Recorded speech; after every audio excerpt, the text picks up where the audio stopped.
నమస్తే, welcome to Sakshi exclusive. Hi friends, మీరు ఎప్పుడైనా అర్ధరాత్రి ఒంటరిగా ఉన్నప్పుడు ట్యాక్సీ బుక్ చేసుకున్నారా?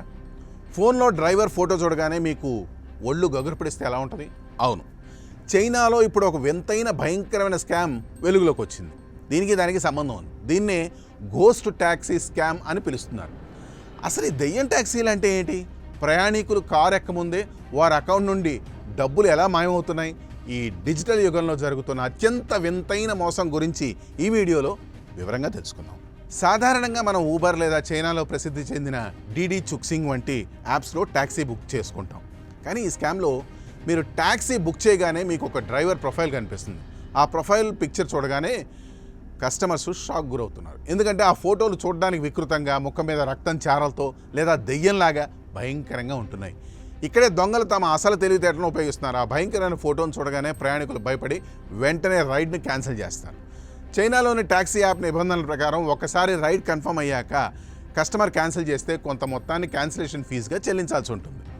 ఈ చిన్న మొత్తమే దొంగల టార్గెట్. మరికొన్ని సందర్భాల్లో కస్టమర్ భయపడి క్యాన్సిల్ చేయకపోయినా డ్రైవర్ అసలు ఆ లొకేషన్కే రాడు, కానీ యాప్లో మాత్రం ట్రిప్ స్టార్ట్ అయినట్టు చూపిస్తుంది.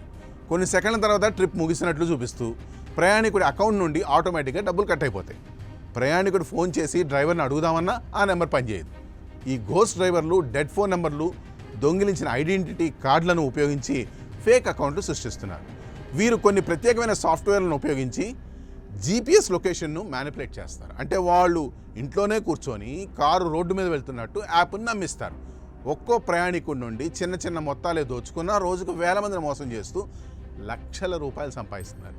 ఈ స్కామ్ చాలా పై స్థాయిలో వెలుగులోకి రావడంతో చైనాలోని అతిపెద్ద రైడ్ హెయిలింగ్ కంపెనీ డీడీ చుక్సింగ్ అప్రమత్తమైంది. ఇలాంటి ఫేక్ అకౌంట్లను గుర్తించడానికి ఇప్పుడు వారు ఫేషియల్ రికగ్నిషన్, ముఖ గుర్తింపు టెక్నాలజీని వాడుతున్నారు.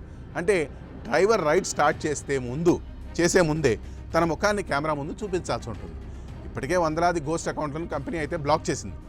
టెక్నాలజీ మన జీవితాలను సులభతరం చేస్తున్నా దాన్ని వాడుకొని మోసం చేసే కిలాడీలు కూడా పెరుగుతూనే ఉన్నారు. చైనాలో జరిగిన ఈ గోస్ట్ ట్యాక్సీ స్కామ్ మనకందరికీ ఓ హెచ్చరిక లాంటిది. డిజిటల్ లావాదేవీల విషయంలో మనం ఎప్పుడూ అప్రమత్తంగా ఉండాలి. ఈ స్టోరీపై మీ కామెంట్స్ తెలియజేయండి. That's all for today. This is Harikrishna signing off for Sakshi exclusive.